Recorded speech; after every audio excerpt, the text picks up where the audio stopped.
Merci, ça me fait très plaisir d'être là pour présenter une partie des travaux alors, de l'équipe à Évry et d'autres équipes avec lesquelles je collabore. Alors l'exposé sera un tout petit peu plus méthodologique avec moins de côté applicatif, mais j'ai enlevé tout ce qui était technique. Voilà. En fait, c'est des méthodes que je vais présenter qui s'appliquent aussi bien à l'humain qu'aux animaux et aux plantes. Et donc, l'idée, c'est d'intégrer des données de biologie cellulaire pour comprendre les écosystèmes. Alors, les écosystèmes, donc en fait, on peut en prendre une définition qui est centrée sur les interactions entre les organismes vivants qui composent un écosystème, interactions entre le vivant, mais aussi avec le milieu non vivant de l'écosystème. Donc il y a plein d'exemples. Donc à Évry, il y a des équipes en face au Génoscope qui travaillent sur le projet Tara Océan, et donc qui étudie ces écosystèmes, surtout sur le plancton et des petits organismes présents dans l'océan. On pourrait faire le même type d'études dans les rivières. Et puis, évidemment, comme ça a été dit sur l'exposé introductif, l'être humain est un écosystème. Donc, on abrite des milliards de bactéries, donc de quelques dizaines de milliers d'espèces, dans l'intestin, mais dans la bouche, à la surface de notre peau. Et ces bactéries cohabitent de manière plus ou moins harmonieuse ensemble et avec nous. Donc l'idée, c'est à partir de ces ensembles de données relativement hétérogènes, souvent en très grande dimension, d'utiliser des techniques. Alors, on parle de statistiques. Alors, maintenant, j'ai tendance à dire aussi intelligence artificielle, parce que on s'aperçoit que c'est un mot qui s'est un peu galvaudé et qui recouvre un spectre de méthodes beaucoup plus large que ce qu'on entendait il y a 10 ans, où c'était surtout cantonné à l'informatique. En fait, toutes les grandes compagnies comme Google, Amazon, disent faire de l'intelligence artificielle, mais utilisent beaucoup de statistiques et de machine learning, et c'est ce genre de technique sur lequel on s'appuie pour analyser les données omiques. Donc le but, c'est simplifier, résumer pour ce qu'on appelle la partie non supervisée du machine learning, formuler des hypothèses ou aller jusqu'à la prédiction. Donc la spécificité en général du machine learning par rapport aux statistiques classiques en médecine et en biologie, c'est les approches multivariées, donc qui prennent l'ensemble du panorama en compte, contrairement aux méthodes univariées. Et donc ce qu'on va essayer d'approcher, c'est les interactions au sens statistique et un peu la grande dimension. Et donc je vais vous présenter simplement, alors j'ai hésité sur les exemples à présenter, mais deux petits exemples, un sur les modèles graphiques pour l'inférence de réseau, alors en toute petite dimension, et un sur les effets d'interaction génome-métagénome, donc ça qui est en beaucoup plus grande dimension. Alors, donc sur le premier exemple, pour l'inférence de réseau écologique, mais j'aurais pu aussi parler d'inférence de réseau gène-gène, on a des acteurs, donc je vais appeler ça des variables, qui sont des organismes vivants. Donc ici, c'est des organismes vivants qui ont été étudiés autour d'une ferme, des insectes, des petits mammifères, et puis en vert, donc c'est le trait vert au milieu du dessin, c'est les plantes. Et chaque trait entre deux points, donc entre par exemple une plante verte et puis un papillon, c'est une interaction observée. Donc ça peut être de nature trophique, donc le papillon mange telle partie, ou ça peut être cohabitation, c'est assez vague. L'étude de ces réseaux, leur représentation, donc ça permet de comprendre un peu qui est en relation avec qui, et puis de comparer différents écosystèmes. Donc, pour être plus clair, nous, ce qu'on a, c'est des tableaux de données. Donc, on a des tableaux de données. Donc, ici, j'ai pris un jeu de données classique. C'est des espèces de poissons en colonne. En ligne, c'est des sites. Et donc, on va compter combien de poissons on a observés en chaque site, et combien de poissons de chaque espèce. Et le but du jeu, c'est de reconstituer un réseau de ce type-là, d'interaction. Alors, le truc, c'est qu'on n'a pas le réseau, et qu'on voudrait simplement, à partir de ces comptages, de ces données d'abondance, inférer la structure du réseau. Alors, un piège, c'est de foncer sur les... Enfin, un piège, c'est de foncer sur les corrélations, parce que dans les corrélations, il y a beaucoup d'associations indirectes. Donc, un exemple classique, c'est les jours de pluie, les gens ont tendance à sortir leur parapluie, il y a plus d'accidents de voiture, et donc vous allez observer une corrélation extrêmement forte entre accident de voiture et parapluie.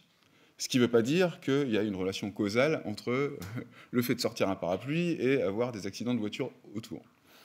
Donc ce qu'on va essayer, c'est plutôt de dégager ces corrélations artefactuelles et aller vers quelque chose qui ressemble plus à de la causalité, sans vraiment en être, c'est de la dépendance statistique conditionnelle. Donc le but, c'est à partir de ces données,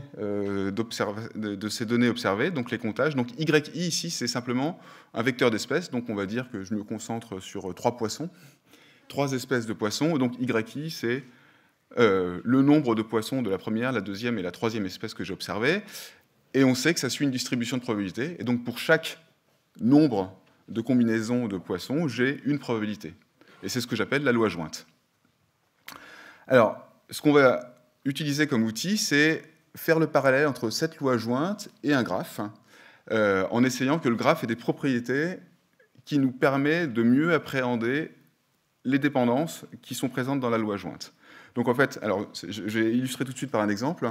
Donc on dit que la distribution est fidèle au sens de Markov au graphe, si en fait, alors, donc vous l'avez compris, chaque nœud dans mon réseau, c'est une variable, donc une espèce de poisson, par exemple. Et dans cet ensemble de nœuds, il y a des arêtes. Et donc, on va dire que l'ensemble des arêtes S sépare A et B dans le graphe, si et seulement si les espèces qui constituent le groupe A sont indépendantes des espèces qui constituent le groupe B, conditionnellement à S. Donc, pour être plus clair, ici, j'ai simplement 4 espèces. Donc on voit qu'il y a une clique, donc il y a 3 espèces qui sont liées, donc A1, A3 et A2, et puis une espèce qui est un peu toute seule ici. Et en fait, on voit que A2 sépare A4 de A1, A3. Donc si, au sens statistique, c'est vrai, en tant qu'indépendance conditionnelle, on va dire que A4 est indépendante de A1, A3, conditionnellement à A2, et on pourra, du coup, écrire la loi jointe comme un produit de 2 fonctions. Et le fait de factoriser comme ça simplifie déjà beaucoup le problème. Ça réduit le champ des possibles. Et donc ça, c'est vrai, quelle que soit la dimension du problème, on va essayer de factoriser et de représenter cette factorisation sous forme de réseau. Et les flèches, pas les flèches, donc c'est des réseaux non orientés. Et donc, il y a aussi des réseaux orientés, mais là, on se focalise sur des réseaux non orientés. Ces réseaux non orientés ont des arêtes qui représentent des dépendances, enfin, ou des non-arêtes qui représentent des indépendances conditionnelles. Donc on se focalise là-dessus. Donc notre problème en résumé, c'est on a des données qui sont des espèces, qu'on décrit par des abondances, des comptages. Alors, mais ça pourrait être en génétique, on a le même problème. Quand vous avez des données de transcriptomique, vous avez pour chaque gène et chaque individu un comptage. Des covariables, alors c'est très important les covariables, donc, qui décrivent dans notre cas le milieu non vivant, donc la température, la profondeur de l'eau, etc. Et aussi assez, assez important à prendre en compte, un terme que j'appelle un terme de décalage, qu'on pourrait appeler l'effort d'échantillonnage. Donc ça se comprend assez bien dans des problèmes d'écosystème. Si vous passez très peu de temps à observer votre site, il y a des espèces rares que vous ne verrez pas. Si vous restez 5 ans sur le site, vous allez voir passer tout le monde. Et donc ça, c'est l'effort d'échantillonnage. Donc ça serait la profondeur de séquençage quand vous faites de la génomique. Donc si vous répétez 3 fois votre séquençage, il y a des choses qui vont vous échapper. Si vous le répétez 1000 fois, vous allez avoir une description beaucoup plus exhaustive. Et donc, c'est un paramètre du modèle. Et donc, tout ce qu'on veut, c'est inférer les dépendances, donc notre réseau G-chapeau, à partir de 3 choses: les données d'abondance, les covariables et l'effort d'échantillonnage. Alors, je ne vais pas rentrer du tout dans le détail. Donc, nous, on a simplement, c'est un travail qu'on fait avec une étudiante en thèse qui s'appelle Raphaël Momal, et donc le co-directeur de thèse, c'est Stéphane Robin, qui est directeur de recherche à l'INRA. Donc, on a proposé un modèle qui modélise donc des abondances par une loi de Poisson log normale, où on a donc le paramètre de la loi de Poisson qui prend en compte effectivement l'effort d'échantillonnage, les covariables, et puis qui modélise les dépendances par un effet aléatoire.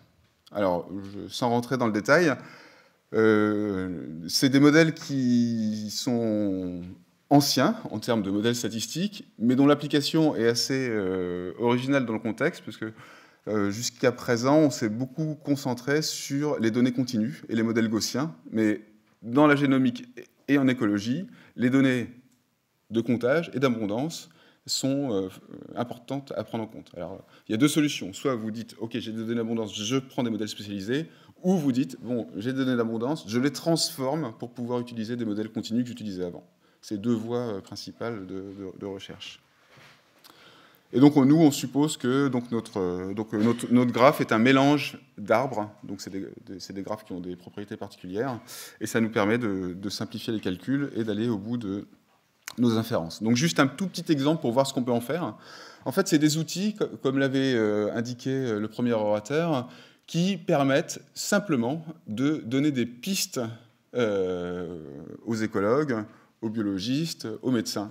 Ça ne va pas vous dire directement, voilà, là, il y a une causalité, c'est certain, etc. En fait, il y a tellement de pièges que c'est simplement des outils exploratoires qui permettent de donner des pistes. Donc ici, j'ai 114 feuilles de chêne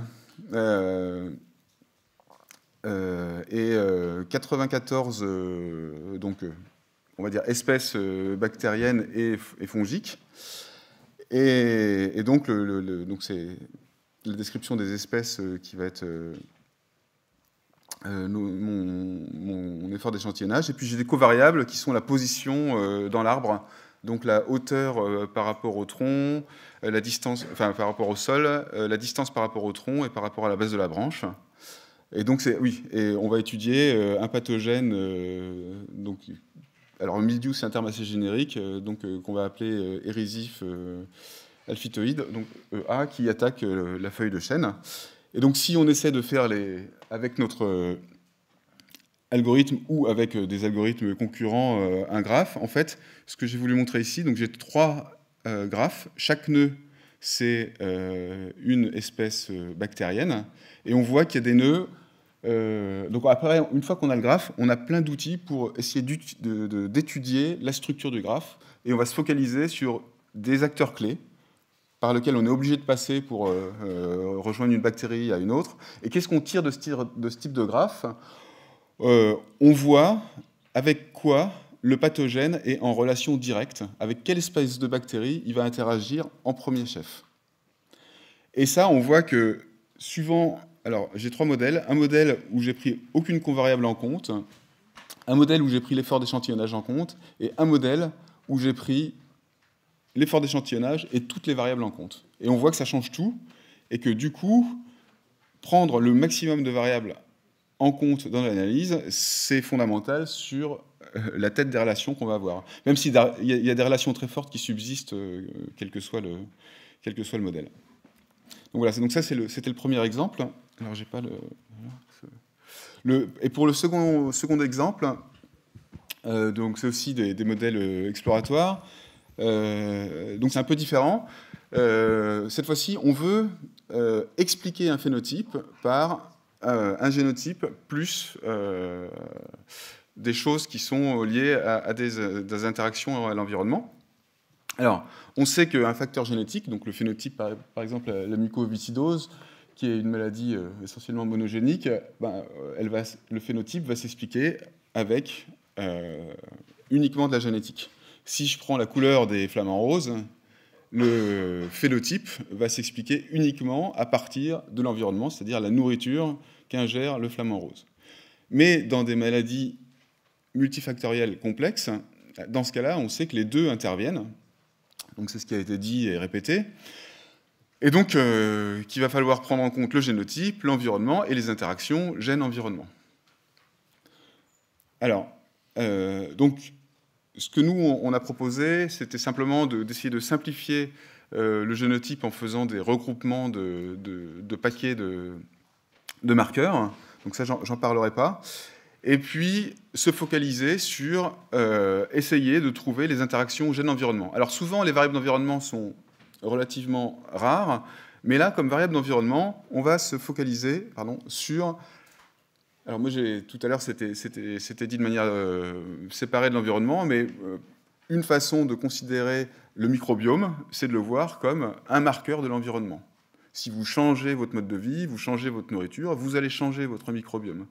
Donc là, sous le nom environnement, on parle de métagénome. Et donc, enfin, on parle de microbiome, ou plus exactement, dans l'exemple que je vais présenter, de rhizosphère, c'est-à-dire les bactéries qui sont à proximité des racines des plantes.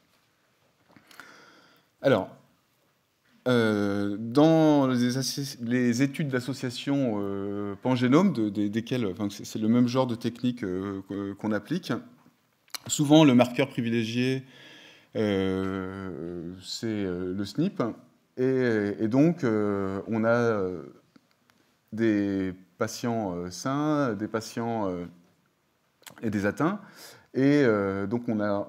À chaque locus possible, on a 4 combinaisons possibles. Donc on a 2 allèles possibles, et puis on hérite de notre mère et de notre père. Et donc on a les 4 combinaisons possibles, 2 majeurs, 2 mineurs, ou hétérozygotes. Et un des problèmes que ça pose, c'est le problème de la grande dimension. Et alors j'y reviendrai. Et le fait qu'il y ait des grandes dépendances entre SNP, que ce soit structuré par bloc. Alors, en général, le codage qui est utilisé, c'est un codage de type... Alors, on pourrait utiliser plein de codages différents pour coder les 3 cas. Le codage le plus utilisé, c'est le codage additif, qui est un peu passe-partout et qui permet de garder de l'information dans tous les cas de transmission. Donc là, j'ai mis le classique Manhattan plot qui nous donne le log de la p-value, donc de l'association entre le locus et le phénotype. Enfin, moins le log de la p-value. Alors, dans notre cas, nous, ce qu'on va avoir, c'est ce type de données, donc ici, à gauche, plus un tableau d'abondance, exactement comme on avait dans le cas de l'écosystème précédent, qui va compter donc combien alors, ce n'est pas exactement des espèces de bactéries, mais on essaie de se rapprocher le plus possible de ça. Combien d'espèces on a chez tel individu, quel compte pour l'espèce 1, dans l'individu 1 on a, etc. Et à partir de ça, on utilise un modèle tout simple, le modèle qui est utilisé, on peut faire des choses beaucoup plus complexes en machine learning, mais on va se focaliser sur un modèle linéaire généralisé, où on essaye d'expliquer une fonction de notre phénotype, YI, à partir, donc le terme de décalage, des variables environnementales, les marqueurs génétiques, des marqueurs métagénomiques et des interactions. Alors si on fait ça brutalement, on a un petit problème de dimension, parce qu'en général, on a, donc on l'avait dit tout à l'heure, 4 millions de marqueurs, de SNP. Des espèces différentes dans le microbiome, on va en avoir... on va aller vers le bas 1000, donc on est de l'ordre du milliard ou de la dizaine de milliards de tests à faire pour cette partie-là, et ça fait trop. Ça fait beaucoup, et alors ça fait trop, on pourrait le faire en termes de puissance machine, mais en termes de signal statistique, faire tous ces tests-là fait qu'on n'aura aucun signal à la fin. Donc ça, c'est quelque chose sur lequel je voudrais revenir aussi. Alors je fais peut-être une digression, il y a un sujet que je voulais aborder, avant de continuer là-dessus. C'est la différence, c'est des travaux que je fais avec un étudiant en thèse du CNRGH, que je trouve très intéressant, c'est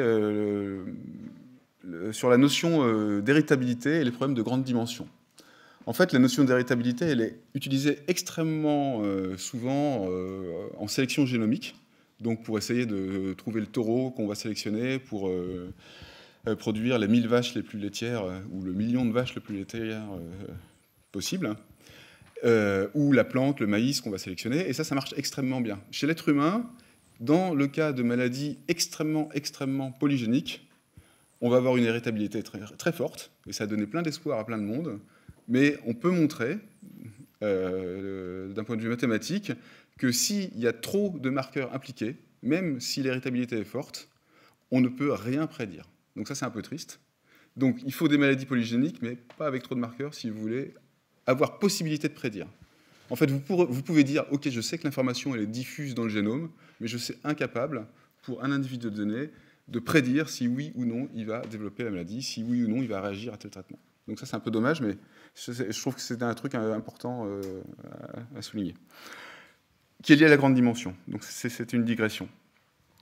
Donc là, nous, on a beaucoup de tests, et ce qu'on fait, c'est que, bon, on utilise des techniques classiques, mais on va essayer en plus de prendre en compte l'épistasie, et on va essayer d'utiliser des techniques de machine learning, des approches multivariées. Donc on commence simplement par réduire la dimension des données, réduire la dimension des données en les structurant, en sélectionnant des structures importantes, et puis après, on passe à de l'univarié, des techniques classiques, pour garder le côté interprétation auquel les gens sont très attachés.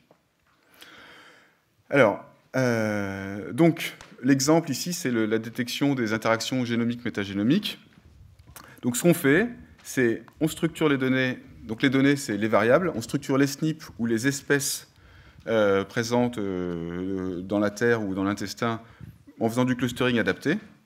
À partir des groupes de variables, on calcule des métavariables et on va chercher les effets simples qui expliquent le phénotype d'intérêt. Et une fois qu'on a trouvé les effets simples, on va chercher les interactions entre les effets simples. Et là, en fait, on descend de plusieurs milliards d'interactions à quelques centaines ou milliers à expliquer, et là, c'est faisable. Voilà, donc juste pour dire, donc on a ce type de tableau. Donc, les données génétiques, métagénomiques, on les structure de manière hiérarchique, on trouve un niveau de compression qui soit satisfaisant. Et une fois qu'on a trouvé le niveau de compression, on utilise des techniques de pénalisation classiques en machine learning pour sélectionner les groupes de variables importants. Et on se focalise de manière ultra classique sur les interactions entre les métavariables génomiques et métagénomiques. Et donc on avait appliqué ça à la rhizosphère de Medicago truncatula. Donc pareil, à chaque fois c'est pareil. Donc on a assez peu d'individus, donc là 154 plantes, et puis on s'est intéressé à la prédiction de 3 phénotypes. Donc ça marchait assez bien de souvenir sur la capacité à absorber l'azote. Et donc on avait 848 espèces de bactéries et 2 millions de SNP. Et on a ce type de résultat, donc ça donne simplement des pistes. On a des groupes de bactéries. Donc là, par exemple, j'ai 39 espèces qui sont associées à une zone du chromosome 6, qui représente 1000 marqueurs. Donc c'est des choses très très vagues. Mais au moins, ça va nous dire quelle bactérie est en interaction avec le génome de l'hôte. Et ça peut donner des pistes pour fouiller plus loin quelle bactérie a tel rôle dans tel phénotype. Voilà. Donc j'arrête là, et je voulais simplement, les conclusions ne sont pas extrêmement importantes, donc si vous voulez plus, vous pouvez évidemment regarder les publications ou les packages R associés, et je voulais surtout remercier tous les... Alors là, j'ai fait une liste raccourcie des collaborateurs, c'est que des collaborateurs statisticiens, je suis désolé, parce qu'en fait c'était essentiellement méthodologique, et donc on a collaboré avec des biologistes, dans un cas, des écologues dans l'autre cas, mais le travail de modélisation, c'était essentiellement statistique, et c'est plus fournir des idées que fournir un résultat. Voilà. Fournir des idées.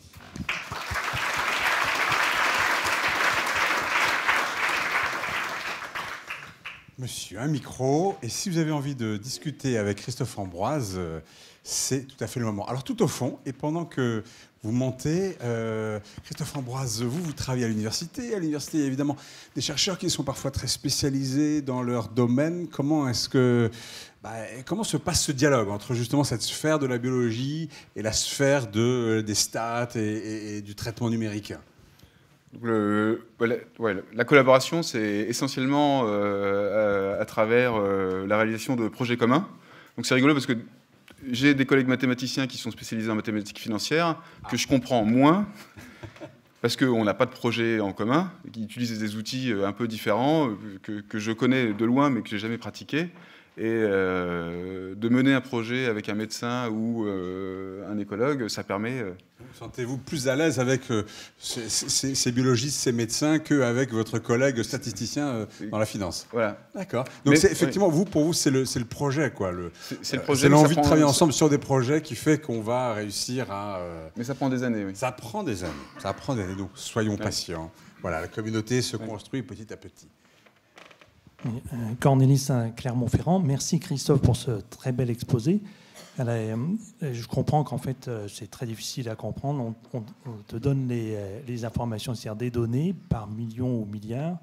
Tu les simplifies à ta manière et tu reviens vers nous avec des pistes. Un peu plus fort. Je ne sais pas si vous entendez bien. Moi, je ne l'entends pas très bien. Est-ce que vous m'entendez mieux si je mange le micro? Là, on y est. OK. Juste un point, c'est sur ta digression. Pour les maladies multifactorielles, c'est vraiment absolument essentiel cette histoire, parce qu'on sait qu'il y a au moins une centaine de facteurs génétiques déjà identifiés par maladie. Où est-ce que tu mets la barre sur le thème? Quand il y a trop de facteurs, même avec une forte héritabilité, à la fin, statistiquement, on ne pourra rien prédire sur le plan individuel. Alors, donc du coup, on peut alors, c'est dommage, j'ai pas les slides ici. Du coup, on peut donner exactement, à partir de modèles. Bon, évidemment, les données ont le mauvais goût de ne jamais suivre les modèles, mais on peut fixer la barre. Et donc, la réponse, c'était plutôt à plusieurs milliers ou dizaines de milliers. Mais en fait, ce qui est intéressant, je trouve, c'est que les gens qui ont revendu le concept de l'héritabilité, Fischer avait un modèle d'héritabilité qui était lié à un modèle familial, à des pédigrés, qui a été repris par des gens, par Vischer, avec un V, ces dernières années, sur des données qui ne sont pas des données de pédigré, avec des modèles mixtes très très proches. Et il fait l'hypothèse que la maladie est diffusée sur l'ensemble des marqueurs. Et cette hypothèse-là donc, nous permet de calculer des héritabilités. Ça donnait beaucoup d'espoir aux gens qui se disaient avec mes marqueurs, j'ai 5% d'héritabilité, alors que quand je regarde sur l'ensemble du génome, j'en ai 25. Donc il me reste encore 20% d'héritabilité à gagner. En fait, c'est pas forcé qu'on puisse arriver à mettre la main sur où est l'héritabilité manquante, justement. Il y a une barrière statistique. Il n'y a pas assez de signal. À moins qu'on séquence tous les êtres humains de la Terre, là, on va monter d'un cran. C'est pas envisagé encore même à 1 000 $. Hein. D'accord. Ok. Alors, une toute petite, là, parce que... Pardon. Non, je vais juste mettre un pavé dans la mare, mais pour continuer sur la question de François, juste pour peut-être pour les questions à la pause, pour aller voir Christophe, on est quand même à un moment donné où tout le monde parle des PRS. Et donc les polygenic risk scores, ça va un peu malgré tout dans le sens de ce que tu dis, c'est prendre effectivement tous les signaux, mais donc là pour le coup on parle de dizaines de milliers de signaux qui ont été associés à des maladies pour dire à quelqu'un vous avez un risque de faire une maladie cardiovasculaire, un diabète, une obésité et un autre. Donc c'est un peu, je veux dire, ça ne va pas contre ce que tu dis évidemment, mais c'est quand même une grande mode d'aujourd'hui et c'est lié aussi à la capacité qu'on a de faire des calculs massifs et de prendre effectivement l'ensemble de ces données. D'un côté on dit les maladies ne sont pas très héritables et on a du mal à calculer. Et de l'autre côté, il y a toute une école qui promeut justement cette science des PRS qu'on veut même éventuellement appliquer à des enfants et à des nouveau-nés.